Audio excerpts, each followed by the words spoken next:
Guys, আমি Sumi, welcome to my new mini blog.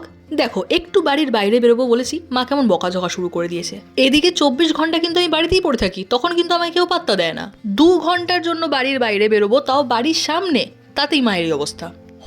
হয় বেশি ভালোবাসলে এরকম একটু হয়, আমি জানি, কিন্তু আমি যদি এটা মাকে বলি যে মা তুমি আমাকে একটু বেশি ভালোবাসো, তাই বাইরে বেরোলে তুমি রেগে যাও, তুমি আমাকে মিস করো, বলে ভালোবাসা তো ঠান্ডা লেগে যাবে, তারপর তুই আমাদেরকেই জ্বালাবি, তাই জন্য তোকে বারণ করছি।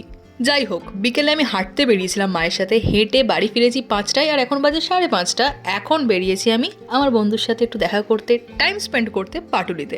মাত্র 5 মিনিট হয়েছে যে ও আমার আগে এসে দাঁড়িয়ে আছে, কিন্তু এমন একটা ভাব করছে যেন আমার জন্য ও ঘন্টার পর ঘন্টা ওখানে দাঁড়িয়ে আছে। ঠান্ডাটা কিন্তু কয়েকদিন ধরে একটু কমই লাগছে, জানি না হেঁটে এসেছি বলে এরকম লাগছে কিনা। তারপর আর কি, গল্পের ঝুড়ি নিয়ে বসলাম দুজনে, আর আমাদের দুজনের একসাথে থাকা মানে কথা কম, হাহাহিহি বেশি।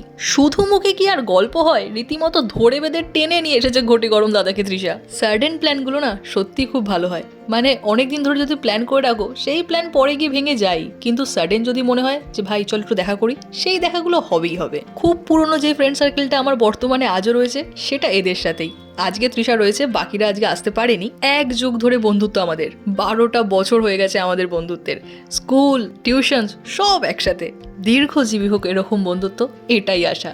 গল্প করতে করতে গলা গেছে শুকিয়ে, এবার একটু চা খাওয়ার পালা। আর চা মানেই তো বাঙালির এনার্জি। স্টকে যা গল্প ছিল 2 কাপ চায়ের সাথে শেষ করে এবার ফিরবো বাড়ির দিকে।